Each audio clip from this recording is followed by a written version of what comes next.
aku itu sudah ada.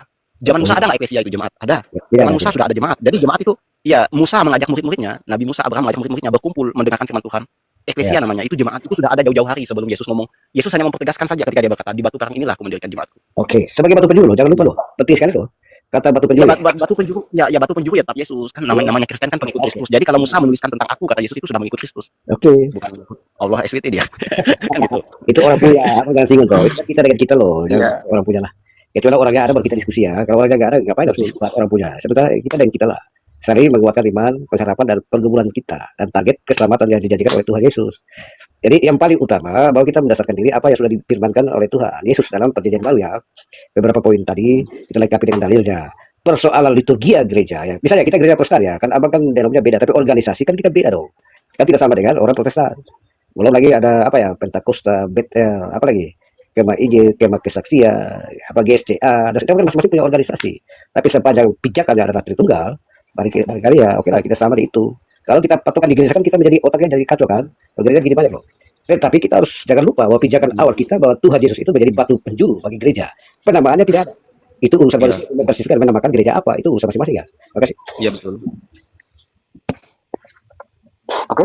Ya, jadi di situ perdebatan tadi bahwa saya percaya bahwa jemaat adalah yang penopang dan dasar kebenaran. Gitu. Jemaat itu yang penopang dan dasar kebenaran. Bukan gereja yang kudus dan am. Katolik am itu artinya Katolik. Bukan gereja yang kudus dan am. Jadi jemaat itulah yang penopang dan dasar kebenaran. Kalau yang saya bilang tadi itu liturgia loh, tapi tidak diceritakan dalam Alkitab tentang pengakuan iman itu. Kalau yang ada kan dua bapak kami loh. Oke. Jadi liturgia saja menjelaskan tentang pengakuan iman dan itu urusannya masing-masing ya. Bisa aja kalau kita Protestan ya gereja yang kudus. Kalau orang Katolik kan gereja Katolik. Oke. Kenapa begitu? Memang tidak disebutkan secara eksplisit dalam perjanjian baru itu. Bagi kita Protestan, saya tidak tahu mungkin dalam kitabnya Katolik menyebutkan. Saya tidak tahu. Bentar. Kenapa Kristen ini bang agama boleh berbohong dalam segala hal? Sebentar. I'm prophet. Abang agama apa? Iya. I'm prophet. Shalom Prophet. Ya. Shalom. Oh Islam. Islam bertanya. Oke, silakan. Sekarang Bang Nel tunjukkan di mana orang Kristen berbohong, di mana datanya? Orang Kristen boleh berbohong. Ya. Tidak ada. Boleh berdusta. Tolong tunjukkan datanya. Nanti saya suruh Prophet tunjukkan ayatnya di Al-Qur'anmu bahwa Muhammad mengajarkan orang-orang berdusta dalam perang. Gimana? Bang, agama boleh berbohong dalam segala hal, apapun itu bang, untuk mencari kebenaran. Ya, seperti contoh di Yohanes 5 ayat 36, Yesus bersaksi bahwa Yesus diutus Bapa, Yesus adalah utusan Bapa, tapi dipaksakan Kristen jadi Tuhan. Ini kan sudah meninggal. Di Matius 12 ayat 15 di situ mengatakan Yesus hamba Tuhan, ya, hamba Tuhan di situ. Dipaksakan lagi sama Kristen jadi Tuhan. Lagi. Minum kau dulu. Emang benar. Minum kau dulu. Duduk. Poinnya gini bang, di mana ada Kristen? Iya, saya mau tanya kamu. Itu ada kalau Muhammad itu Tuhan. Yang tenang kalau minum dulu. Bang, Ada Tuhan. Benar. Terus iya, kalau Muhammad Tuhan kan, saya suruh Prophet tunjukkan datanya kalau Muhammad itu Tuhan. Makanya. Enggak, saya mau tunjukkan datanya. Kalau Surat An-Nisa 80. memang Surat memang An-Nisa 80. Bersaksi bang, Yesus bersaksi. udah kosong isinya. Tapi dipaksakan Kristen jadi Tuhan. Ini kan menipu bang. Kalau begini kan kita tidak dapat apa-apa ya. Tenang. Jangan Belum Nggak ada. Mulutnya tidak pernah berhenti itu Kak. Kalau minggu. cobaan tiba. Ini. Nah, itu siapa tamu, siapa moderator, host tamu yang di sini. Langsung naik. Tidak punya etika. Ini dia kan. Kenapa dia ngomong terus supaya tidak bisa ditanya dia. Minta Iya, dia. memang senjatanya biar nggak bisa ditanya. Tidak biarkan karena semua omongannya itu nggak ada benar. Nanti kita kan ada apa di sini kelas ulama itu juga ayat itu pasti dia lari. Ya, Nanti jadi saya tunjukkan datanya kalau kalian itu nggak tahu kalau Muhammad itu Tuhan. Hope Apapun itu yang dikatakan artinya itu. Rabi itu Kalau artinya Tuhan. ada satu yang katakan. kamu tahu dalilnya bisa dikasih tahu supaya kita jadi referensi ya. Saya sering Iya. Muhammad itu Tuhan. Coba tunjukkan datanya Prophet. Rabi Hadis itu. 80 sih. Ya jangan kaget teman-teman, jangan kaget. Jangan Ya, berbohong dalam 3 hal ya di Al-Quran itu, di hadis semua ya. Saya Bukhari, ya, saya Abu Daud, ya. Nomor 427. ditanya balik Boleh malah Lalu di saya Abu Daud juga. 42. si Juma sekarang. Berbohong kan? Orang ada itu si Juma sekarang itu mana lagi berani sembarangan naikkan apologet Kristen. Paling dia naikkan orang awam. Yang apologetnya dia nggak berani naikkan. Karena nanti kalau dinaikkan itu dia perang songkat di situ, perang songkat. Ustad aja mencet itu kalau kita bahas umat. Ya. Karena Silakan mereka Pak Prophet, tunjukkan datanya. Muhammad mengajarkan bahwa boleh berdusta dalam peperangan. Coba tunjukkan datanya. Ada di Quran itu. Muhammad Apa itu, mengajarkan Muhammad mengajarkan kalau lagi berperang itu bisa berdusta gitu. Ada Oh iya. di Quran itu. Ya tadi aku bacakan itu. Ini hadis Abu Daud nomor 4275, berbohong kepada istri dalam peperangan. enak aja ya. aku lupa ayatnya itu tadi ada hadis tadi sama teman saya. Karena si Muhammad menjamin masuk surga dengan lewat kemaluan. Ada kemaluan di situ kemaluannya. Masuk surga. Oh ya, itu. Ini saya Bukhari 5993. Ah, itu coba dibaca sama dia itu. Sahih, Sahih Korea. Ya, saya Bukhari nomor 5993. Biar dikasih tahu loh. Dari ayatnya itu. Belum Allah minta tolong. kepada Ya, manusia. Allah minta tolong, Allah sakit ya. Allah berdoa, Allah bersyahadat. Ada semua data di sini sama saya. Kalau sakit, Allah minta tolong. Dari apa itu sekelas gak ada Banyak minta tolong lagi itu, banyak kali lagi itu. Minta pinjaman lagi dia itu Allah ini. Pinjaman. Masuk akal kayak gitu. Kalau Ini dia Allah sakit. dia belajar lagi lah. Bahasa orang Ini Islam. Allah sakit bang. Ini Allah sakit tapi jangan bisa di hadis ya, karena di hadis dirubah ulang. Jadi carinya kayak PDF itu pas. Karena ini sudah ketahuan. Jadi dibawanya ke PDF. Ya, itu Sesungguhnya seperti Allah PDF. itu berfirman Kalau pada langsung di hadisku itu sudah dirubah. Karena ketahuan tetapi kamu tidak menjengukku. kan jadi dirubah Allah sakit. Dia akan berkata, ya, Ulang lagi, kita Kak. sama. Sarong, ulang lagi dia. 25, 69. Surah 47 ayat 7. Kalau Allah berdoa ini banyak ya.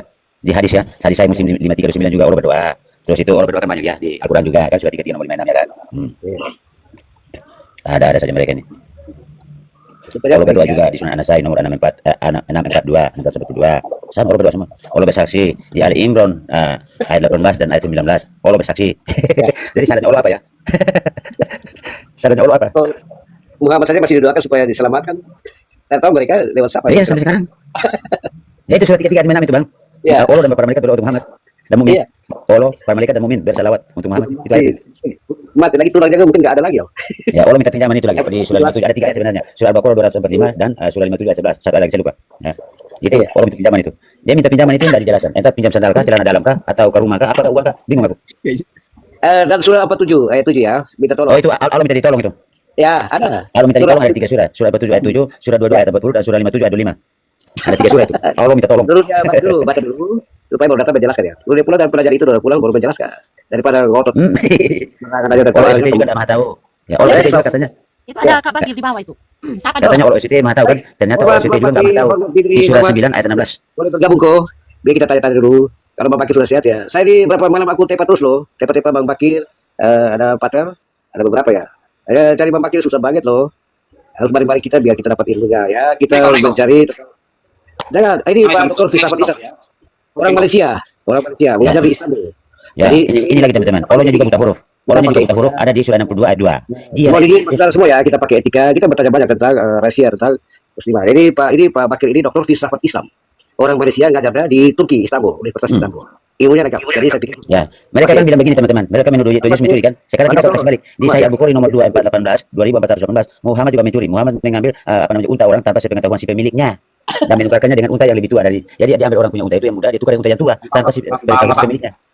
Province. Jangan buka datanya kalau mau diskusi. Enggak bisa dari sini. Supaya sadar dia. Orangnya juga sudah mati. Muhammad sudah mati jadi bangkai sekarang ya. Itu di Sahih Bukhari nomor 3394. Barang siapa menyembah Muhammad sekarang sudah mati. Baca sendiri aja Bang, tutup aja datanya. kamu sendiri nggak bisa jelaskan ya. Muhammad yang buta huruf, Tirmizi, hadis semua ini, hadis Tirmizi 2868. Muhammad diutus kepada kaum buta huruf. Kaum buta huruf ya. Kaum buta huruf itu umatnya. Sunan An-Nasai, Sunan An-Nasai nomor 2112. Itu kaum juga kaum buta huruf ya, Islam itu sendiri juga.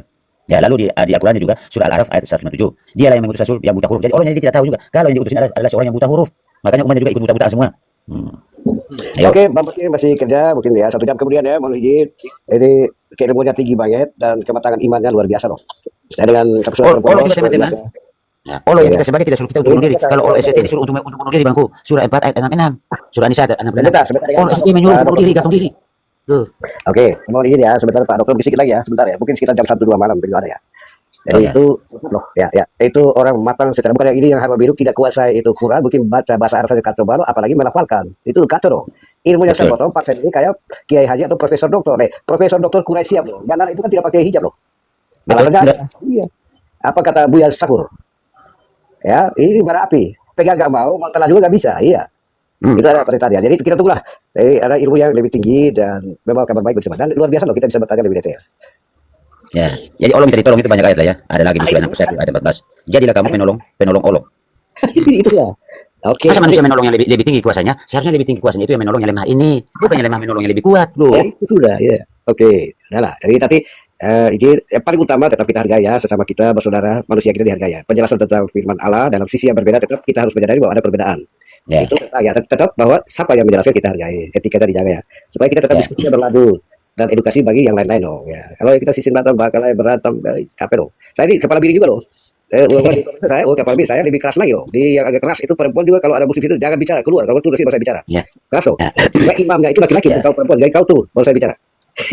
Begitu. Tapi lama-lama akhirnya mereka menyadari. Ya, saya agak sedikit dalam batas sudah saya tegas. Dalam batas itu kita tetap memberikan tempat ya. Bahwa kita saling menghargai itu sudah. Bahwa tidak kita bisa pungkiri bahwa ada perbedaan yang material di antara kita secara iman ya. Tapi sama-sama kita kan tidak ada kebetulan, kita kan ciptaan ya, lahir atas perkenan Tuhan bahwa kita ada di dunia. Semua kita loh. Oke. Nah, itu ya kita tarik benang merah supaya kita saling melengkapi untuk menambah kesana berpikir kita dan melengkapi ya. Tetapi sebenarnya di sana ada apa itu? Kalau tidak begini kan kita kan tidak tahu di sana seperti apa, di sini seperti apa begitu ya. Begini ya. Nanti Pak Dokter ya, itu tadi beliau bilang masih itu kerja, mungkin sekitar beberapa jam lagi beliau saudara. Itu luar biasa loh. Ilmunya tinggi banget loh. Dan ada prinsipnya saling menghargai. Oke. Baik, lanjut internal kita diskusi bareng-bareng apa lagi ya. Saudara pernah sampai di Wallace tidak? Diskusi dengan orang Wallace. Oh, itu lebih sadis lagi. Belum Unitarian, belum GO. Kepala juga pusing juga. Kalau Wallace itu lebih parah lagi kalau kita diskusi sama orang. Oh, saya tidak pusing, saya kipas, saya bisa-bisa. Jadi ada batasan di mana bahwa apa yang memang terbatas saja loh dari sisi orang apa lagi Yehova ya. Yehova Unitarian. Oh iya. Tadi saya ditanya tentang denominasi Protestan ya, begitu banyak. Saya bilang gini ya, betul banyak, tapi secara organisasi kita tidak sama. Organisasinya berbeda dengan Katolik karena organisasinya sudah mantap di bawah kepemimpinan Paus. Kalau organisasi Kristen Protestan ini denominasinya banyak, tapi organisasinya berbeda-beda, tidak terikat secara struktural dengan denominasi Protestan begitu. Jadi minta maaf saja, ya. Kamu silakan terjemahkan. Terima kasih. Ya. Saya tadi habis selesai 2 pater, satu dari Kolombo pater dari Maumere ya, dan satu dari Kepa. Tapi yang Maumere jago. Firman Tuhan itu air mengalir dia setiap penjelasan langsung dia langsung jawab memang luar biasa sekali. Orang itu punya ya kalau kita pribadi ya dalam tuntunan kuasa Roh Kudus ya. Kita itu tidak sembarang orang loh. Itu begitu kalau kita hitung tadi itu sekitar 300 400 ayat itu keluar secara otomatis ketika dia menjelaskan. Tapi nama itunya KP. Saya mau undang ketemu sama saya punya Pak Dokter itu, dia ada di Kolombia, kalau Pater Romo itu ada di Kolombia. Mau ketemu sama Bang Bakir supaya diskusi tentang keimanan umat manusia ya, bukan kita Kristen, Islam dan seterusnya. Itu luar biasa. Nah, tadi saya sudah pesan mungkin nanti kalau memang ya Tuhan izinkan biar itu Pater dari Pater Romo. Tapi dia punya nama itu isinya kafe. Ya. Dari Mamen Ansar Romo pamit dari Kefa. Tapi dia tidak jago untuk menjelaskan tentang ayat Alkitab secara spontan itu tidak bisa. Dia akui bahwa Romo dari Mamen itu lebih jago. Ya. Nah, bahkan udah Romo Patus juga tapi tidak naik di situ sendiri. Tapi Romo Patus itu selain online sendiri, dia hanya tukar membaca typing aja. Typing kan terserah dia bisa jawab, dia kan pilih.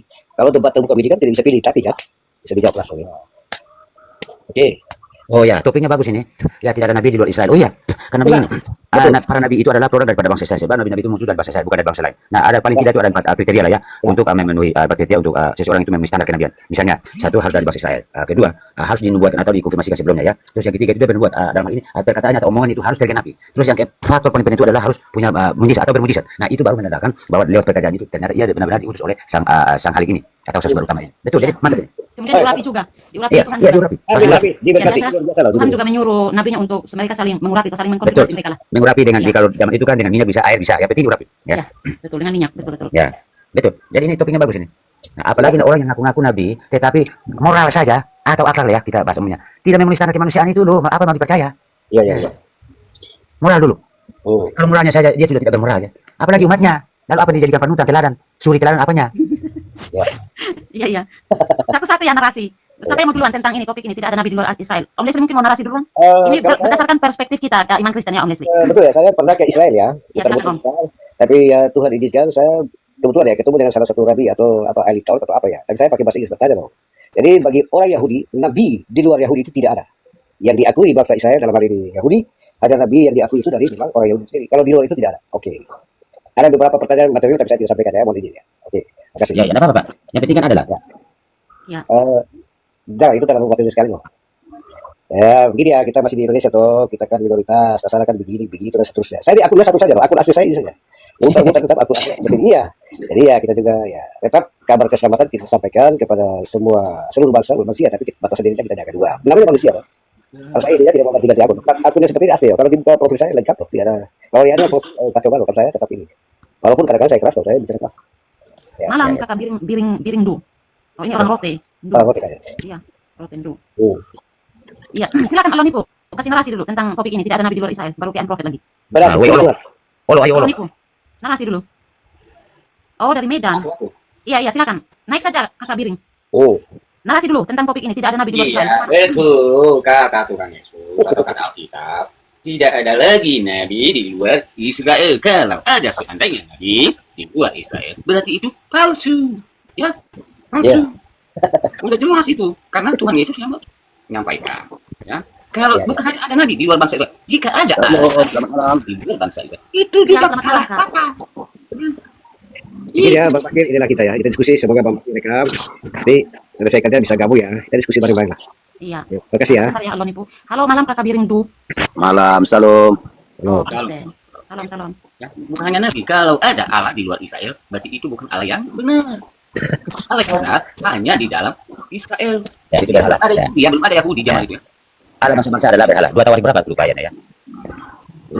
Lalu 2 lucunya Tawarik 11 kan? Kalau tidak salah Tawarik 11 ada berapa? atau 700 tahun kemudian lucu berfirman lagi Allah di luar bangsa Israel itu. Pertanyaan lagi. Lalu Allah yang lucu baru itu mempertanyakan atau menyempurnakan perkataan Allah yang terlebih dahulu. Kalau lucu. Aduh. Ini saudara-saudara. Jadi sekarang ini sudah ada umat tambahan di luar bangsa Israel. Ya, Jadi karena sudah ada umat tambahan itu, makanya ada nabi di luar umat tambahan ini. oke. Ada hal-hal yang material, saya bilang begini, itu menjadi. Tapi kalau ketika pas saudara tetangga sebelah, aku jelaskan detail. Nanti sampai keras, kita kan ada bilang gini ya. Ya, Tapi ada Islam. ini Orang sudah kurang juga nggak ada. Kenapa sih? atau Musa atau Salomo atau Ibrahim Abraham tidak pernah menyembah Allah yang lain kecuali di dalam bangsa Israel. Lucunya ada sosok seperti Abraham menyembah Allah yang lain. Itu kan pertanyaan loh. Iya, ya. Berarti Anda belum tahu selama ini ada Israel KW2. Ya ada.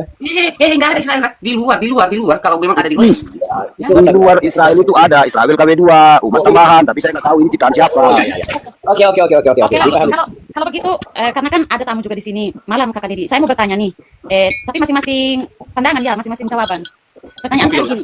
Ya, pertanyaan saya begini. Yang mau bicara duluan nanti langsung bicara saja duluan. Bagaimana menurut teman-teman yang ada di Komal ini, jika ada seseorang yang mengklaim dirinya sebagai nabi, tapi dia bukan dari Israel. Tapi kita harus ingat ya, kita kan tinggal di Indonesia. Nah, Indonesia ini kan kemajemukan dalam agama. Dia negara yang pluralisme dalam beragama begitu. Nah, bagaimana menurut teman-teman yang ada di sini, tanggapan dari teman-teman, kalau ada nabi yang mengklaim dirinya sebagai nabi, tapi dia bukan dari Israel? Silakan. Terima kasih, Kakak. Oke, saya yang pertama ya. Saya sudah konsultasi langsung dengan Nabi ya, atau mungkin tadi. Saudara-saudara. Yang saya sudah sebutkan tadi ya, memang benar bahwa bagi bangsa Yahudi, nabi di luar Yahudi itu tidak ada. Itu kosong doang. Terima kasih. Ya, betul. Ya. Betul. Jadi saya satu-satu tambahkan sedikit ya. Satu-satu ya tanggapan dari pribadi. Silakan. Tambahkan sedikit ya. Memang betul Bapak bilang, tapi tanpa sepengetahuan kita sekarang ini saya bilang kan sudah ada sekarang umat bangsa Israel di luar Israel, itulah Israel KW2. Nah, jadi mereka mengaku-ngaku bangsa Israel. Jadi ya muncullah di tempat dia itu seorang nabi, yaitu nabi terakhir. Dan mereka mengikuti budaya sunat, walaupun nggak ada perintah sunat kepada mereka. Jadi mereka merasa keturunan bangsa Israel begitu. Betul. Kita sudah menjelaskan loh tentang kinaban ya. Ya. Jadi artinya kita harus membuka mata bahwa sekarang ini sudah ada umat Israel KW gitu maksud saya. Iya, mantap. Betul. Iya. Sekarang Allah nipu lagi atau I'm prophet. Begini, pertanyaan saya begini. Apa tanggapan kalian tentang klaim dari seorang nabi yang dia bukan dari orang Israel atau suku Yahudi lah? Apakah mempengaruhi iman kalian atau mempengaruhi tentang nabi-nabi yang ada di dalam Alkitab mungkin? Silakan, Kak. Oh, karena itu tidak terpengaruh. Begini ya masalah mempengaruhi Bu. Itu kan kalau mempengaruhi orang itu kan tergantung lingkungan, bagaimana sekelilingnya dan bagaimana otaknya itu aja Bu. Jadi memang Iya, kalau betul. otaknya otak EQ jongkok, ya tetap jongkok gitu. Itu makanya kita yang percaya pada Yesus. separuh, ya tetap separuh kan ikunya. Bagi kita yang percaya kepada Yesus dan nabi-nabi yang keluar dari bangsa Israel, ya perkuat iman kita dan kita harus melihat bagaimana datanya, dari mana datanya, benar apa nggak ada data sejarahnya juga harus kita ikutin. Semua. Ah, Ya. Oh, Itu dia. iya, I'm prophet atau Allah nipu dulu? Mau menanggapi? Kasih Nah, jawaban. itu. Kalau ada yang mengaku-ngaku lagi di luar bangsa Israel. Jangan mimpi lah ya. Ya, bukan Tuhan. Ya, bukan mimpi. Karena Tuhan bangsa Israel yang hadir di tengah-tengah bangsa Israel adalah Yesus Kristus. Dia bisa membuktikan kemahakuasaannya waktu dia ke dunia. Bisa dia menghidupkan orang mati, bisa dia menjalan di atas air, bisa dia menyembuhkan orang buta dari Nabi. Banyak hal-hal yang lain yang dilakukan. Tapi pertanyaannya, saya tidak mempertanyakan mukjizat Nabi. Maha kuasa Allah yang di luar bangsa Israel yang menyembuhkan itu lain. Silakan buktikan mukjizat Allah itu. Itu dia. Oh. Iya, jadi yang dibilang bangsa Israel ini juga harus kita kita pertegas persepsi kita atau harus kita samakan. Siapa yang dibilang bangsa Israel ini, keturunan siapa kan gitu. Iya, udah tertulis tuh, tertulis di kitab. Sekarang yang di luar bangsa Israel, yang dipahami mereka adalah sifat dan kata kerja, tapi tidak dipahami bahwa benar-benar itu Tuhan apa sebenarnya Tuhan maha kuasanya. Tidak terbukti, tidak dipahami mereka, asal mengimani saja. Jadi justru karena itu Bang, makanya kami harus membuat seorang nabi yang dari mimpi gitu Bang. Tadi Abang bilang jangan mimpi khayal gitu. Jadi kami harus buat dari mimpi lah, menghayal. Semalam kan aku mimpi aku dapat uang 1 miliar, tapi pagi-paginya aku cari-cari uang itu nggak ada Bang. Oke, saya pindah ke Unprophet lagi ya, minta tanggapan dari Unprophet. Nah, Saya masih ada satu pertanyaan soalnya, silakan Unprophet. Saya tidak mengakunya. Pertama saya cek dulu asal muasalnya, pengajarannya. Terus berikutnya. Ini Jadi ini Nadine ya. jadi kita cek dulu latar belakang dan segala dan sebagainya. Kemudian dari pengajarannya ya. Terus itu apakah tanda-tanda yang kita baru sebutkan tadi menyertai dia atau tidak? Nah itu kita tahu. Nah sebab Alkitab itu sudah tertutup, ya artinya sudah dimateraikan. Nah zamannya para nabi juga sudah lewat, kan kita tahu dalam tradisi Yahudi itu kan adanya para nabi. Kenapa ada para nabi? Karena Allah belum mengutus imannya ke dalam dunia, makanya dia selalu memakai orang-orang pilihannya yang kita sebut nabi ini untuk mendapatkan kabar kepada umat manusia itu diselamatkannya oleh karena masalah jatuh dalam dosa tadi awal mulanya. Nah itu. Nah dari situ kita harus tahu dari situ. Nah sekarang Alkitab kan sudah tertutup, sudah termateraikan. Artinya apanya akan misalnya sudah selesai. Lalu tiba-tiba ada orang yang nongol dan mengaku begini begono, tetapi tidak ada buktinya sama sekali. Apa yang bisa dipercaya? Jadi itu adalah nabi palsu seperti aku sampaikan beberapa ciri-ciri yang lahir ini loh. Jadi ini jauh-jauh hari sudah dinubuatkan dalam Alkitab. Yang sudah dikonfirmasikan dalam Alkitab. Bahwa nanti ada dan memang harus terkena api. Dan betul. Makanya kita sebut Alkitab adalah suci dan amin itu apa? Karena ini memang itu disampaikan alam menyampaikan berita ini lewat ilham Roh Kudus ini. Nah, dari diilham oleh Roh Kudus kepada orang-orang pilihannya yang kita sebut dengan nabi-nabi ini. Nah, kalau mereka itu apa? Nabi adalah rasul-rasul yang nabi. Memang pekerjaannya sama, namun bedanya nabi ini diutus oleh sang sumber itu dan para rasul diutus oleh seorang nabi. Maka seorang rasul itu dia lebih daripada nabi kalau tingkatannya. Lalu orang datang mengaku nabi dan sebagainya itu apa? Itu orang-orang namanya itu. Nah, orang-orang atau alias nabi dimodifikasi. Ya, sekian itu. Ini masih ini teman-teman, data saya sangat banyak tentang data-data Alkitab tentang nabi palsu ini. Ada 17 poin. 17 poin itu dalam 17 kata. Lebih daripada itu. Banyak banget. Saya punya data-data itu di sini. Ada. Jadi begini Bang Profi, di negara kita ini kan ada di pasal Undang-Undang Dasar 1945 bahwa setiap warga negara berhak berkumpul, berserikat dan mengeluarkan pendapat. Jadi mereka ini kan mengeluarkan pendapat dan hak mereka juga bahwa mereka berpendapat juga bahwa ada nabi di luar bangsa Israel. Ya, kita hormati juga lah Bang Profi, gitu maksud saya. Tapi ada tapinya kan? Nah, tapi Gimana datanya? Gimana data primernya mana? kan Data primernya iya, mana? memang kita kan berpendapat Bang Nabi, namanya berpendapat. Pendapat itu nggak perlu data. Pendapat itu pendapat. Iya. Kalau pendapat itu nggak perlu data Bang Nabi, apa itu. Jadi kita hargai juga, cuman pendapatnya ini benar apa tidak, tinggal kita lah yang mengkoreksikan. Itu aja. Iya, betul. Oke, saya kasih pertanyaan lagi. Pertanyaan saya begini, saya Om Agus. Yang mau bicara duluan nanti langsung saja bicara. Ini pendapat ya, pendapat teman-teman ya. Tapi saya harap teman-teman di sini bisa tinggalkan lepas dulu iman. Maksudnya kita pakai rasio dan tanggapan dari teman-teman juga saya harap objektif, tidak subjektif. Pertanyaan saya begini, menurut teman-teman, apakah Muhammad itu dia benar-benar nyata keberadaannya itu memang ada secara benar-benar atau mungkin tidak nyata keberadaannya itu antara fakta atau fiktif? Ini hanya pendapat saja ya, tapi pendapat yang saya minta itu saya harap yang objektif begitu. Karena saya tidak mau opini atau pendapat yang subjektif. Kita tinggalkan dulu iman kita pakai rasio saja. Karena pasti kan teman-teman sudah mempelajari juga tentang Muhammad atau ajaran-ajaran yang ada di Islam. Silakan. Nah, Jadi saya dulu ya abang-abangnya mau izin dulu ya, atau salah nanti ya. Jadi ini kan pendapatku. Pendapat ini hampir berdekatan itu 12 itu sama kebodohan gitu atau kebohongan. Nah, gitu. Jadi kalau pendapat itu malah saya bilang tidak salah. Saya keluar dari konteks dari keimanan saya. Dan kita harus belajar dengan data dan sesuai dengan sejarah fakta kan begitu. Artinya kalau di TV itu kan ada survei membuktikan, ya kan begitu. Jadi sekarang kita survei dia. Kalau ajaran dari Allah yang benar, Allah yang sejati itu tidak mungkin Allah itu menyesatkan manusia. Dan seorang nabi biasanya kalau dari bangsa Yahudi itu ketat dengan hukum Taurat. Apakah nabi ini mengikuti hukum Taurat apa melanggar hukum Taurat? Jadi itu harus kita juga pikirkan semua. Jadi jangan hanya pendapat aja, begitu maksud saya. Jadi ya mari kita survei dia, dari buahnya kan ketahuan, dari batangnya ketahuan buahnya bagaimana. Jadi begitu dia. Coba ditambahin dulu sedikit lagi Bang Profi, dilurusin itu. Ini pendapat saya ya. Itu wajar-wajar lah, pendapat saya juga harus dihargai kan begitu.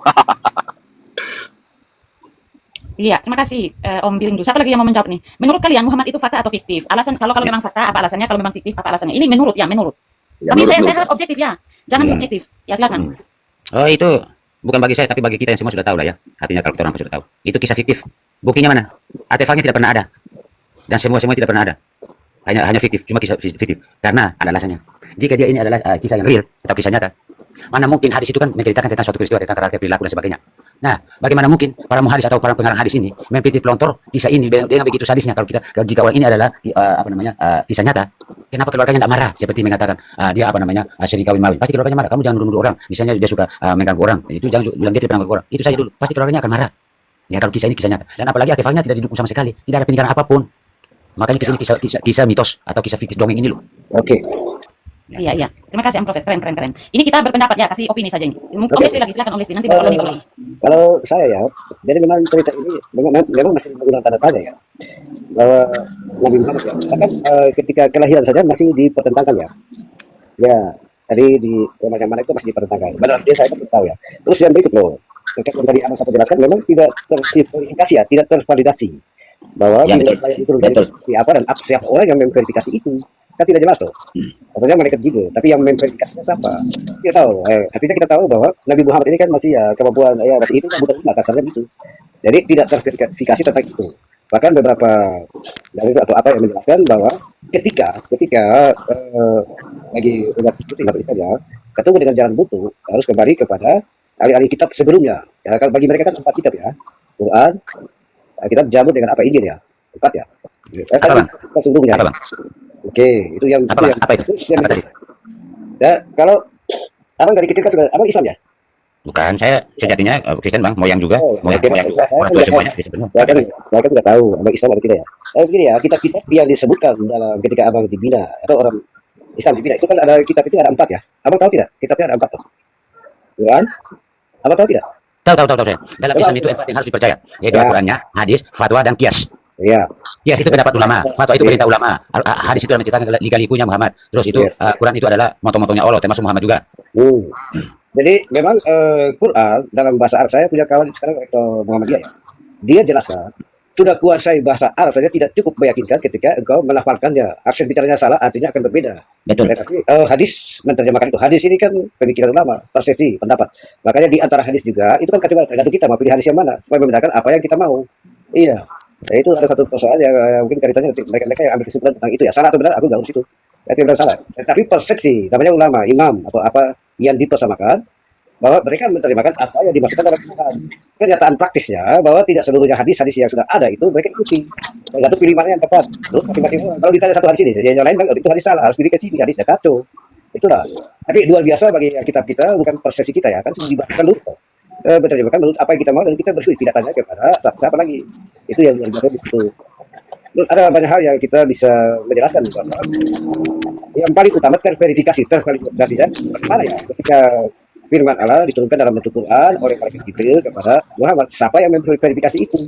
Keras Tuhan Yesus firman Allah yang menjadi data bagi kehidupan kita manusia dan manusia dan orang lain memverifikasi dan menceritakan kayak itu. Saksinya lain kapal. Banyak tahu secara hukum 2 orang maksimal ya itu sudah tervalidasi. Ini kan tidak jelas. Benar atau tidak? Nanti kita tanya di masalah diskusi. Terima kasih.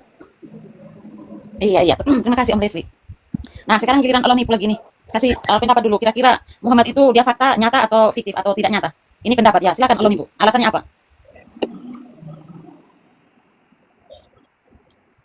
Allah mana si Allah? Allah nih Bu. bingung. Kan Allah bagus bingung. toh kalau Allah bingung. ada pendapat-pendapat. Bingung dia bingung. Allah nih Bu. Allah lagi bingung. Ya, jadi begini, kita harus pakai logika, kita bilang. Dalam logika ini kan harus bisa diterima akal sehat, kan begitu arti logika, kan begitu ya Bu ya? Betul, betul. Artinya bisa diterima akal sehat, kan begitu. Jadi, Betul. sebelum kita mempertanyakan siapa Muhammad itu, periksa dulu kesehatan kita, apakah sehat kita, jiwa kita bagaimana, sehat atau tidak, begitu. Jadi dalam hal ini, tentang Muhammad itu positif atau tidak, pertama dulu macam saya bilang tadi, secara logika tadi, periksa dulu kesehatan kita dulu, stabil enggak, tensi kita stabil enggak. Lalu yang kedua, itu harus kita punya pertanyaan, kan begitu. Jadi Muhammad ini masih membutuhkan jawaban yang belum terjawab, hampir 1000 lebih pertanyaan yang belum bisa dijawab. Oh. Nah, siapa Muhammad, bagaimana lahirnya, bagaimana statusnya, pekerjaannya, dan bagaimana dia caranya menerima wahyu, dan bagaimana dia cara menyampaikan wahyu itu.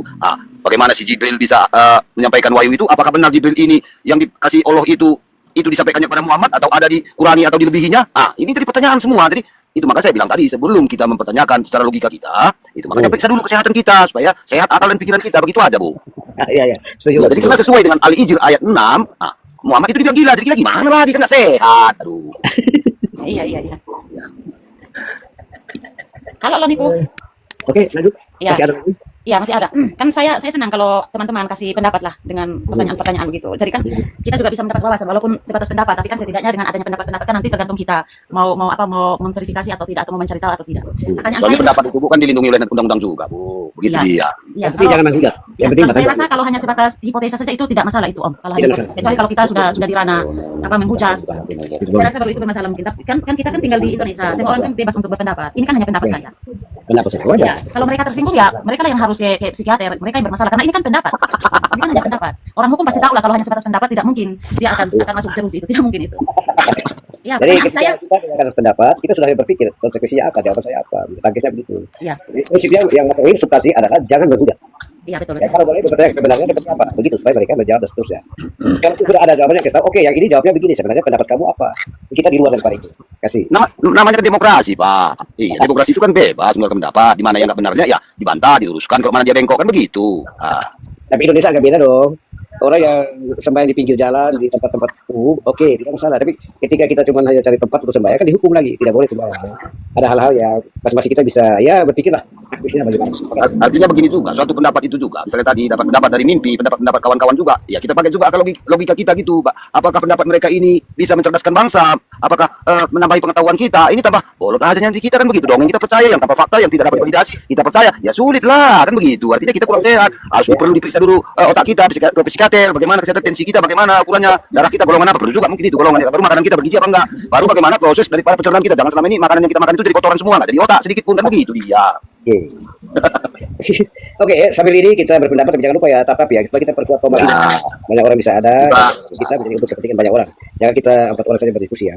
Ya, Jangan kalau ada yang diskusi. Artinya di dalam peribahasa juga kan ada. Di dalam tubuh yang sehat terdapat jiwa yang sehat bilangnya. Tadi kalau memang tubuh kita pun nggak sehat, bagaimana jiwa kita sehat? Dan bagaimana kita memikirkan logika kita? Soalnya ya kalau kencing ontanya kita minum gimana kita bisa sehat, kan begitu. itu ada dalil loh. Ketika terus Ya. juga loh. Ada dalilnya.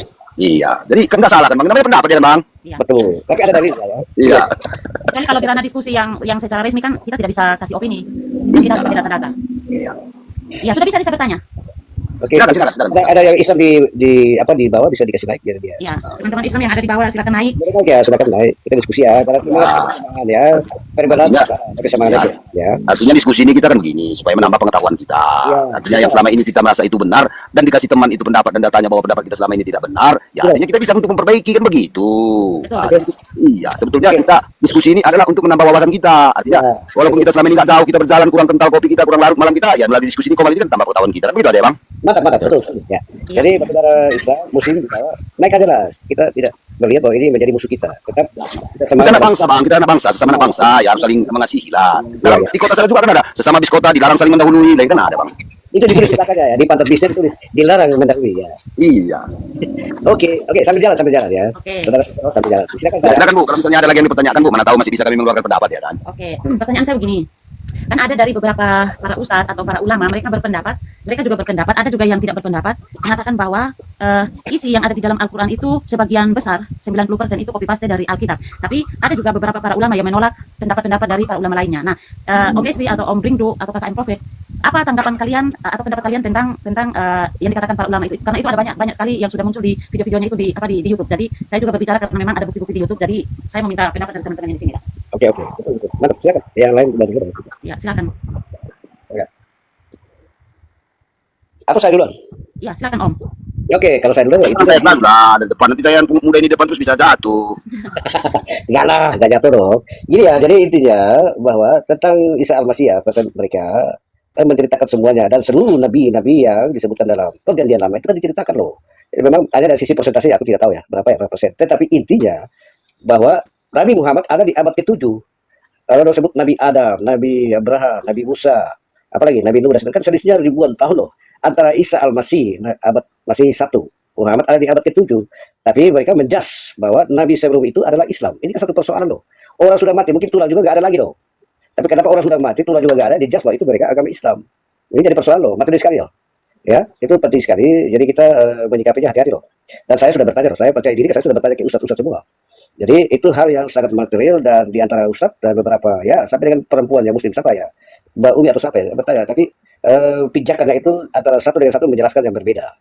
Jadi memang material sekali ketika kita menjelaskan itu tentang kenapa Adam, Abraham, Musa, Nuh dan beberapa nabi lainnya termasuk Isa Al-Masih dijas bahwa itu orangnya agama Islam. Padahal Muhammad baru ada di abad ke-7. Antara Muhammad dan Isa saja selisihnya 700 tahun, apalagi selisih dengan Nabi Adam ribuan tahun loh. Orang mati tulangnya juga mungkin nggak ada lagi loh, tapi dijas bahwa itu orangnya agama Islam. Nah ini kan jadi satu persoalan yang material dan butuh pertanggungjawaban. Harus dijawab dengan logika yang pasti dong. Terima kasih. Oke lah, jadi begini dia. Kalau contohlah saya ambil teori, bagaimana suatu mobil listrik dengan tidak mobil listrik, artinya persamaannya juga harus ada kan begitu. Harus memiliki ban, memiliki setir, memiliki misalnya speedometernya, cuman satu nggak pakai minyak, satu udah pakai listrik kan begitu. Pasti ada persamaannya, tapi juga harus ada perbedaannya. Tapi dalam perbedaan ini kita harus melihat memakai akal tadi. Artinya sebelum kita menggunakan akal tadi, periksa juga dulu kesehatan kita kan begitu. Jadi Bagaimana kita bilang ini Al-Quran ini yang diklaim menyempurnakan dan dapat menjelaskan segala sesuatu? Saat kita tanya, dia menjelaskan tidak bisa. Dan saat kita tunjukkan apa kesempurnaannya, tentu tidak bisa. Seperti uang lah, uang yang dibilang palsu sama tidak palsu itu pasti mirip. Tapi pasti ada perbedaannya. Bagaimana autentiknya kan pasti ada perbedaan begitu. Jadi, biasa, Mata dibilang, oh itu kalian tidak memakai Injil Barnabas. Emangnya sejak kapan Allah memberikan Injil kepada Barnabas? Kan aneh kan? Begitu. Jauh.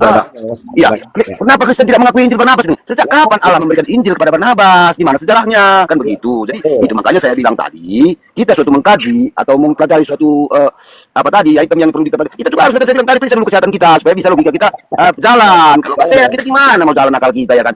Masa dibilang minum kencing onta pun itu, aduh gimana lagi tuh? Berarti ini akal kita ini akal apa ini? EQ kita juga harus perlu diperiksa. Berapa EQ kita? Jangan-jangan sama dengan EQ gorila pula kita kan sulit, kan begitu. Jadi dari fakta-fakta sejarahnya pun harus kita pelajari. Sebab sejarah itu tidak bisa dipungkiri dari kebenaran, kan begitu. Macam abang bilang ini tadi kan misalnya, dibilang itu keluargamu begini-begini. Kalau memang dia nggak benar, kalau nggak memang dia ada pasti, siapa yang komplain memang nggak ada kan? Tapi kalau ada pasti ada yang komplain kan begitu. Ini nampak nggak ada yang keberatan. Jadi ya bebas-bebas saja lah berpendapat kan begitu. Malah ditanya, itu kitabmu Nabi Abraham siapa istrinya?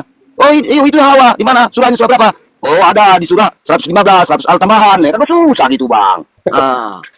Sebab bagi mereka itu Adam itu melahirkan dari melalui ditepuk punggungnya kan, pundak sebelah kiri ditepuk, keluarlah yang orang berkulit hitam, sebelah kanan ditepuk. Jadi bagi mereka itu Adam itulah yang berkembang biak kan begitu. Jadi dari situ bisa kita pelajari karena kita punya akal sehat kan begitu. Karena kita itu makanya kalian oten ini jangan selalu makan babi sehat kali bagus otak kalian gitu cerdas. Makan babi enak banget dong.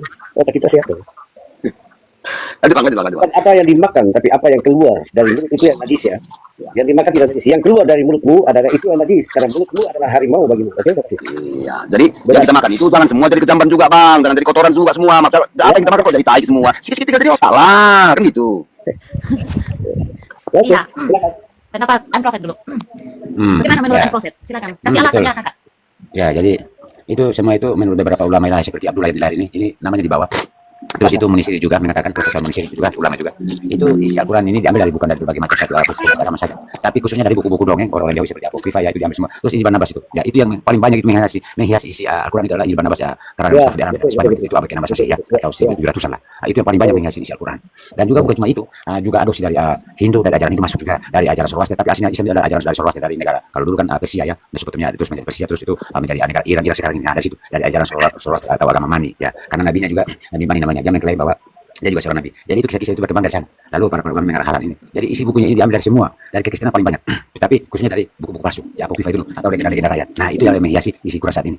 Jadi dengan dasar ambil itu, tidak didapatnya berita ini dapat dari hasil dengar-dengaran, bukan berdasarkan hasil sejarah. Makanya selalu bertolak belakang kontradiksi di sana. Nah itu dia. Jadi isi Quran itu tidak ada itu yang dari aslinya dari sana tidak. Itu makanya mereka mengatakan Al-Quran itu penyempurna. Itu kan baik. Nah, jadi dari isinya isi dongeng semua. Tidak ada satu ayat pun kebenaran dalam sana. Semuanya terus yang baru-baru tahun 2000 berapa sekitar 2016 ya. Mereka juga mencoba beberapa kitab dan mencampurkan di dalamnya. Ya, misalnya mereka juga mencoba itu Wahyu 22 ayat 16 ya. Alfa dan Omega juga dimasukkan. Periklitus dirubah menjadi Parakletos. Ya, banyak lagi banyaknya. Itu dicuri dari Alkitab yang baru-baru ini. Jadi dimasukkannya jangan dimodifikasi ulang. Jadi seolah-olah tidak sama. Ya, itu fakta itu. Lalu apa lagi? Semua sudah tahu. Terlanjur dunia tahu karena internet ini. Iya. Apalagi mau dipercaya di HP. Semuanya nabinya nabi palsu. Olonya juga olo palsu fiktif. Nabinya nabi fiktif. Isi Qurannya Quran dongeng. Lalu apa lagi? Apa lagi? Iya. Oke. Kalau Allah yang nyata itu jelas kalau kita minta di dalam namanya atau dia membuktikan dirinya bahwa dia maha kuasa jelas seperti Elohim. Elohim apa dia Tefani dalam seperti apa? Nyala api, tiang awan. Ya, itu dalam peristiwa lama ya. Itu namanya itu Allah yang selalu berkuasa ini. Sebelum dia mengutus semuanya ke dunia. Nah, ini Allah cuma berbicara di balik layar, dari balik tabir dan dia pakai suara tukang beca kusin namanya Sinamus atau Jibril ini. Setelah 13 tahun Muhammad mendakwa baru ditemukan bahwa ternyata lalu warata ini dia mulai tafsir asumsi bahwa dia mulai berkata Gabriel, Gabriel Jibril. Jadi dibuatnya seolah tidak sama semuanya. Apalagi yang diharapkan? Itu. Jadi yang jadi pertanyaan begini Bang Profit, sejak kapan itu Sinamus berubah nama jadi Jibril gitu? Dari sejak hijrah di tahun berapa ya? Jadi selama 13 tahun isi mitos ini mulai berkembang itu pengikutnya baru 150 orang ya, aku lupa datanya ya. Barulah si Waraq ini mereka ulang bahwa ternyata si yang sosok yang mendatangi si buta huruf ini ternyata namanya Jibril. Itu selama 13 tahun dia. Nah begitu setelah si Waroko bin Nawfal ini kan dia seorang pendeta alianisme. Ya, seorang pendeta alianisme ya. Itu setelah dia mati kan si Muhammad itu bunuh diri. Karena wahyu dari lagi. Jadi semua wahyu itu katanya Jibril itu bukan dari Waroko. Jadi sebenarnya yang aslinya Jibril itu adalah Waroko bin Nawfal ini. Yang omnya si ketiga ini. Itu aslinya.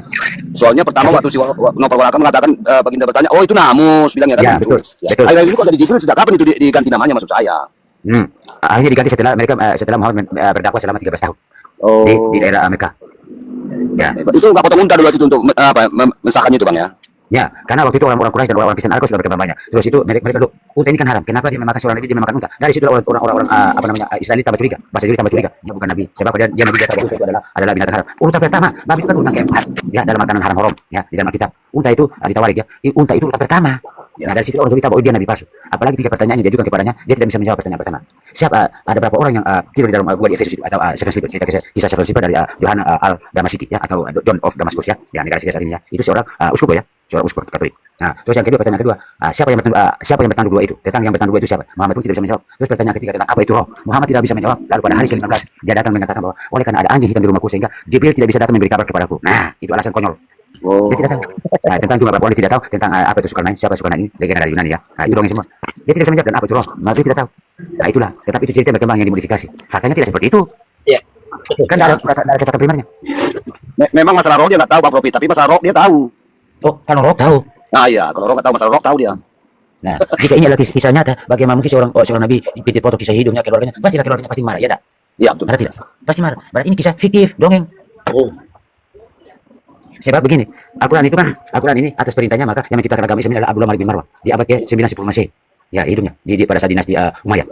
Ya, pada saat dinasti Umayyah, dinasti satu kerajaan di berkembang pada saat itu. Lalu si Abdullah Malik bin Marwan dia menceritakan kepada khalifah kedua, anak daripada Ibn Ishaq atau juru tulisnya Muhammad, namanya Ibn Ishaq yang menulis Silsilah Muhammad. Jadi Silsilah Muhammad itu ditulis kemudian hari setelah ada Al-Quran. Bayangkan itu. Nah, data dari mana? Data dari modifikasi.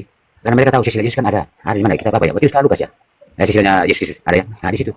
Nah, menurut catatan Ibn Hisham di Sirah Nabawiyah, catatan tentang Muhammad itu persis dengan catatan keluarganya Muhammad Ibn Ishaq. Ya, berarti Ibn Ishaq juga istri temannya namanya Aisyah. Jadi semua kisah dongeng semua. Bagaimana mungkin Al-Quran ada dulu baru silsilah datang kemudian? Berarti tidak ada buatan. Siapa ada buatan itu baru ada penggenapan. Iya. Ini enggak. Ada. Bisa saja kita sudah orang berakal pasti sudah mikir. Ya. Apalagi pengajarannya, moralnya, apanya? Jadi gitu dia Bang Profit. Seperti tadi saya masuk satu komal Islam, dia tanya siapa penjajah? Indonesia dijajah. Jadi saya bilang, apakah Islam itu tidak pernah menjajah? Saya bilang. Dan Islam itu mempertahankan bukti tanda dari penjajahannya. Saya bilang, mana bilangnya kan? Kalau Justru Indonesia sampai menjadi ini, buktinya Perang Padri tahun 1825 sampai 1830, 35 dan seterusnya. Islam yang menjadi negeri bukan Belanda, malah Belanda membantu Islam dalam perkembangannya lagi. Iya, Itu jadi saya Islam bilang, sejarah. iya, betul. Jadi kalau memang Indonesia ini dijajah Belanda, aturnya mayoritas penduduk Indonesia ini Kristen, bukan Islam, kan begitu. Betul. Ya, dan kedua, tanda bukti Islam yang bertahan sekarang ini sampai sekarang ini menjajahnya itu Masjid Al-Aqsa itu bilang. Itu tanah Israel yang dirikan siapa menjajah situ Islam. Tapi kan pertahankan sekarang bukti-bukti kita pernah menjajah. Saya bilang Belanda tidak pernah mengklaim yang dia tinggalkan seperti bangunan-bangunan apa yang pernah dibuatnya di Indonesia ini, nggak pernah mengklaim bahwa itu peninggalannya, nggak pernah dia mempertahankan sampai ribu-ribu. Tapi kalian coba Masjid Al-Aqsa itu siapa yang bangun? Masa zaman Khalifah siapa? Tapi kalian pertahankan sampai sekarang buktinya kalian itu pernah menjajah Israel. Gue bilang langsung saya disepak keluar bang. Ya, memang betul. Masjid Al-Aqsa itu dibangun oleh setelah penaklukan Khalifah Khalifah Marwan ya, Abdul Malik tahunnya saya lupa. Nah, baru dia mendirikan Masjid Al-Aqsa ini. Nah, pada saat kisah Islam Miraj, Masjid Al-Aqsa belum ada. Lalu kisah Islam Miraj dari mana? Dari mimpi. Dari dongeng. Jadi buktinya kan mereka itu buktinya pernah menjajah kan bang, gitu istilahnya. Bangunan Ya, itu bukti mereka pernah menjajah. Ya. Jangan menuduh kalian menjajah, tapi ternyata bukti kalian itu kalian pertahankan, kalian pernah menjajah, apa nggak malu kalian narasi kalian. Artinya kalian berbuat narasi seperti menggantungkan leher ke tali leher kalian. Aku bilang, akhirnya kalian yang terikat sendiri, saya bilang kan begitu, itu makanya. Pikirkan orang ini berbicara belum diperiksanya dulu kesehatannya dulu, bagaimana tensinya, gimana kesehatannya kan. Ya, jadi Masjid Al-Aqsa itu atau apa namanya Dome of the Rock ini dibangun tahun 600 ya sabar ya. Dibangun 92, 97 sampai 98. Jadi bangunnya bersamaan dengan Masjidil Haram. Nah, sementara kisah Islam Miraj itu terjadi di tahun 622 Masehi. Nah, berarti kisah Miraj adalah dongeng. Sejak kapan pula Muhammad setelah mati dia baru ke Masjid Al-Aqsa kan naik ke Sarung Sementara Masjid Al-Aqsa dan Masjidil Haram belum dibangun. Itu masjid besar adalah Masjidil Haram di Mekah sekarang ini. Itu dibangun bersamaan dengan Rock of the Al-Aqsa atau Rock of the Rock sekarang ini. Itu tahun 697 sampai 98. Lalu dari mana kisah-kisah ini? Nah, itu kisah satu bisa pernah menjadi Israel. Ya. Jangan-jangan ODJ yang berkeliaran yang berbicara itu berpendapat itu bang. Ya, itu dia. Jadi begitulah bang Profit. Jadi sering saya bilang begini, kami oten ini pintar loh, pintar saya bilang. Kami sudah ke ruang angkasa, membuat pesawat, membuat mobil, membuat kapal, membuat laser dan segala macam. Aku bilang, Oke.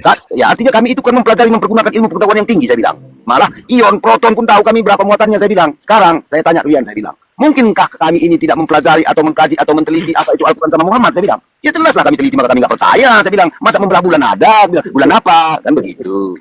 Ya. Betul. Ya, baiklah, bos. Apa itu? Menambah ilmu bagi kita semua ya, luar biasa. Iya. Mantap. Nah, Aku nggak paham. Jadi- Tadi ada tamu Pak RT tadi datang ke rumahku. oh, Pak RT ke rumahmu ya? Iya, Pak RT. si Oh, kau Pak RT-nya? Pertanyaan yang pertama. Bagaimana kita mau membangun apa di sini tempat sholat? Aku bilang sama dia ya di situ tempat sholat di sini gereja nanti ya. Bagi dua. Terus? Iya. Ya. Nah, Ya. apa ceritanya tadi? Apa ceritanya tadi? Siapa? Ceritanya tentang dongeng-dongeng orang-orang Quran ini loh, orang Islam buku dongeng ini mereka baru loh. Bahwa buku dongeng itu menjiplak semua ajaran aku agama di dunia dari ini. Dan agama semuanya masuk dalam Islam. Saudara-saudara Muslim, silakan naik, saudara-saudara. Ayo diskusi kita sesuai dengan tema. Jangan nangis kalian. Ayo. Ini malam apa ini? Malam apa ini, Bang? Malam satu. Malam Kalau Sabtu. malam- Berarti soal Sabtu. Malam satu kalau orang yang bersetubuh di malam satu, anak yang kedua itu akan menjadi gila atau otak tak waras. Ya. Nah, itu di kitab Fathul Isa dan Quratul Uyun, ya pendidikan seks di santri untuk santri di pondok pesantren, makanya mujizat selalu terjadi di sana. Ya udah lewat dari para ustaznya Ya. kepada muridnya. Malam Jumat ibadah. Malam Jumat ibadah penghafal Quran. Masa Jadi diatur. walaupun tidak tahu artinya jadi burung laut apa yang penting bisa hafal. Ada seperti itu. Jadi bagi kawan-kawan kita yang saudara kita Islam, jangan takut. Jangan takut murtad bilang apa kan biasa aku kan enggak tahu sudah. Betul. Betul. Iya, Kita bisa- jadi ya supaya setelah kehidupan kita di dunia ini, kita pikirkan nanti akhir hidup kita, apakah kita sudah punya keselamatan apa tidak, begitu. Ya. Iya, dunia ini jangan dikhawatirkan dan untuk hari esok jangan khawatir karena Tuhan itu telah menyiapkan segala-segala apa-apanya pun. Allah itu baik, begitu. Nggak mungkin Allah itu menyesatkan sampai dia mengutus setan-setan. Nah, untuk menyesatkan kan gimana kan begitu. Nah, jadi Allah kita carilah Allah yang baik, Allah yang benar, Allah yang bisa menunjukkan jati dirinya, Allah yang bisa berkuasa, kekuasaannya itu kelihatan dan dia bisa menunjukkan eksistensinya kan begitu. Bukan Allah yang tidak bisa jadi makhluk. Ya, begitu. Tapi jadi batu menghapus dosa habis-habisnya bisa. Ini gimana dong? Sulit. Ya, betul.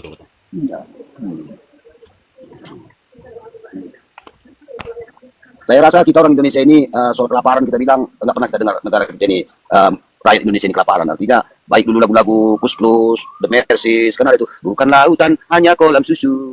Kain dan jala cukup menghidupimu. Tiada baru, tiada topan kau. Jadi makanannya pun pasti sehat-sehat, menunya pun sehat. Jadi kenapa otaknya dungu terus? Itu Nah, itu kan aja. sudah daripada sunnah bang, sunnah untuk menyuruh minum Oh. kopi itu semua ada datanya, ya. Ada beberapa hadis itu, ya Muhammad ini menyuruh. Ya, mereka itu otaknya seperti Bukhari nomor 226. Sebab Muhammad berkata begini, barang siapa tidak menuruti dan menaati sunnahku dia bukan dari golonganku. Hadis Musnad Ahmad nomor 13.230. Ya. Jadi gara-gara ya kencing unta ini, bikin nalar itu bukan hilang tapi punah. Kalau hilangnya masih bisa dicari, ya. Tapi kalau punah bang tidak bisa lagi, akan itu habis musnah. Punah. Jadi kita ini bukan menghujat, artinya mengingatkan. Kami Ya. nggak ada keuntungan, malah kami rugi data kami, mulut kami berbusa-busa, capek lagi, waktu terbuang ya kan. Tapi betul. iya, kami hanya berhikmat. Artinya kalau memang ada punya pengetahuan kami, apalah salahnya kami kasih tahu kepada kawan-kawan supaya tambah pengetahuan Anda. Sementara sama kami itu tidak berguna lagi, sudah cukup. Ya, apalah salahnya kami kasih kepada orang lain. Artinya ya berzakat lah istilahnya kan. Kasih sama teman-teman yang parkir yang miskin masih pengetahuan begitu maksudnya. Sebetulnya ruginya, tapi kami tidak ada perhitungan rugi tentang pengetahuan begitu. Ya, tak, Bang? Betul. Jadi saya kalau di dunia nyata sana ya, kalau mereka cerita bilang Al-Quran bagi Nabi bagi, saya bilang, ya saya cuma sini dan saya bilang, aduh, kasihan. Kenapa dia ini dibodoh-bodohi dan dia iman butain orang ini? Saya kasihan. Saya lihatnya itu, ya, kalau saya ketemu orang Islam yang pertama saya perhatikan jidatnya. Kalau jidatnya itu ada bekasnya pada oh, yang waktu buat dia apa namanya berdoa untuk mitos sampai sia-sia. Tapi kalau jidatnya itu ada tanda-tanda ciri-ciri ada berarti online dia menghilangkan. Itu saja di dunia nyata. Di dunia nyata. Jadi memang gimana lah kita bisa. Mulai dari kecil itu sudah dirusak, sudah didoktrin otaknya itu begitu. Tulisan cacing itu sudah dianggapnya tulisan Tuhan. Artinya Yang satu saja yang bisa benar itu baca. bang, mereka menjiplak gini bang. Al-Fatihah itu kan doa Kristen Ortodoks Syria, yang sekarang Kristen Koptik Mesir atau Kristen Alexandria dulu. Nah, itu doa Al-Fatihah itu aslinya itu namanya Siratul Liha. Itu dijiplaknya aslinya itu ada 9 ayat. Dirubah 9 poinnya dirubah sekarang menjadi 7 poin yang dijadikan surah pertama dalam Quran. Saya sering bertanya itu kepada beberapa komer Islam itu dalam sesudah di padahal saya sudah di bawah begitu mereka membacakan itu Al-Fatihah Kristen Ortodoks. Saya bilang, loh, orang mau miskin sampai doa saja dijiplak, langsung jadi bukti. Padahal saya di bawah itu. Dia surah pertama sebagai surah terbuka. Doa Al-Fatihah. Itu Kristen Ortodoks ya. Makanya di sana bilang, apa tunjukilah kami jalannya lurus. Masa kalau firman Allah, masa Allah minta jalannya lurus. Allah itu jangan sesat kan? Nah, Ya. itu saja. Itu doa Itu itu sementara ini. Allah Tuhan kita. Tuhan kita itu kan berkata kepada kita, ujilah saya, bilangnya kan begitu. Ya. Nah, Tuhan kita berani mengatakan uji saya kan gitu.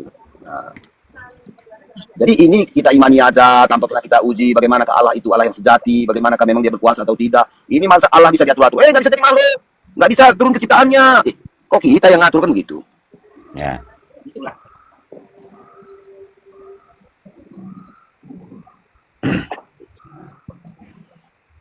Ya ini nih. Ini doa Fatihah ini. Doa Kristen Ortodoks nih. Aslinya ini. Dicurinya. Dijadikan surah pertama dalam Quran. Kurang aja. Doa saja dicuri, doa. Doa. Udah tuh lihat ini. Aneh benar. Jadi waktu saya tipe-tipe di komunitas Islam itu, Kasus saya di blokirnya. Bayangkan. Miskin benar Olo ini. Olo Arab ini. Ya.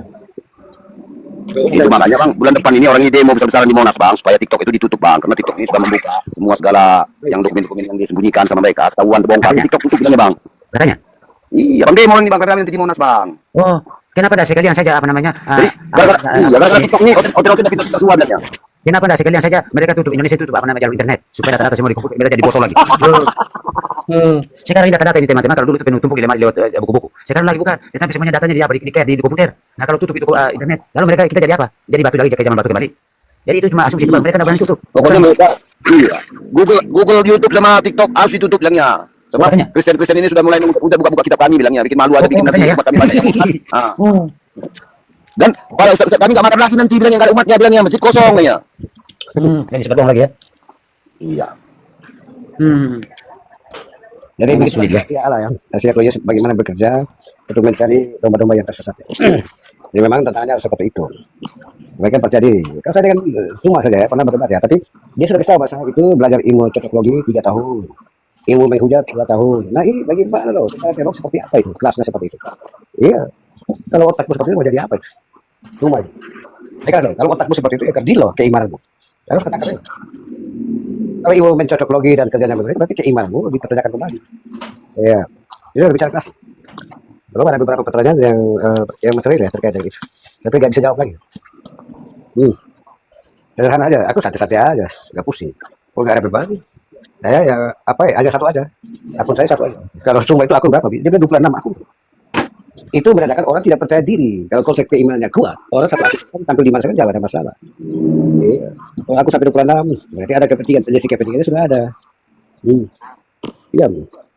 Ya kita satukan aja. Terus itu berikut aku lebih sering di komen-komen lain kaget dia muncul. Bukan di komennya juga. Ya tidak lain. Kalau ini mereka ngomong kosong balik, bukan balik. Ya. Ya, karena bingung loh, bukan kewalan, otak mana tinggal mana. Kalau orang percaya diri, sebenarnya apa yang berkembang itu kan gampang dijawab. Tapi ketika sudah tidak percaya diri, cari alasan pijakan itu. Bagaimana blokir dan seterusnya. Itu selama ini kan upaya mereka seperti itu. Masa orang mau sembahyang aja diblokir tidak boleh. Sementara toa berbunyi nyari kita tidak ada masalah loh. Bagi orang Kristen. Orang baru sembahyang di rumah atau apa itu kan salah lagi. Padahal tidak pakai toa. Jadi bentuk kepanikan keimanan seperti itu. Akhirnya menghalalkan segala cara. Makanya bentuk TikTok ini kan punyanya orang Cina loh. Tapi dia tidak pusing.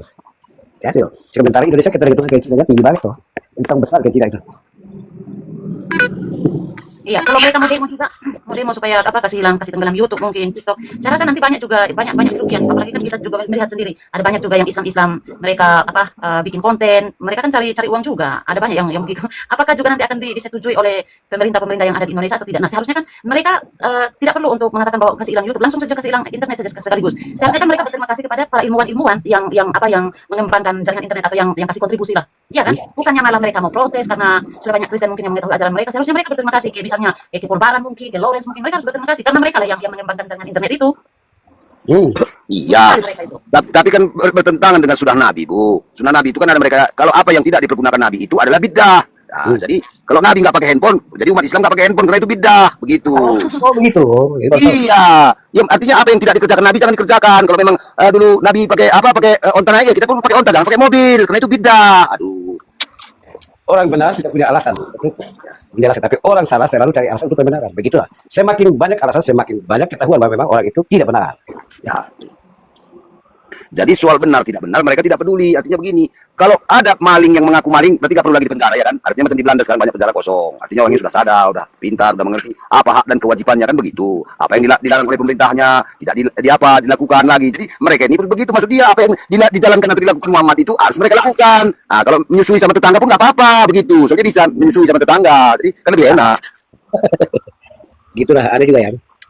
Tapi kita semangati ya, perbedaan itu menambah kematangan keputusan iman kita di hadapan Tuhan Yesus ya. Jadi itu menjadi pembelajaran salah atau benar itu urusan mereka. Tetapi secara keimanan bagi kita Kristen menambah ya kepercayaan dan keimanan kita kian matang dan menjadi dewasa ya. Kalau beberapa ustaz saya pernah ngomong loh, cermin diri kita ada di orang lain loh. Orang lain berbilang apa-apa itu kan menjadi cermin diri kita. Kamu sendiri ambil ini benar-benar itu kan omonganmu. Tapi insting manusia ketika basket juga kan ada berdiri di kata dulu. Udah cantik, ini kurang lebih.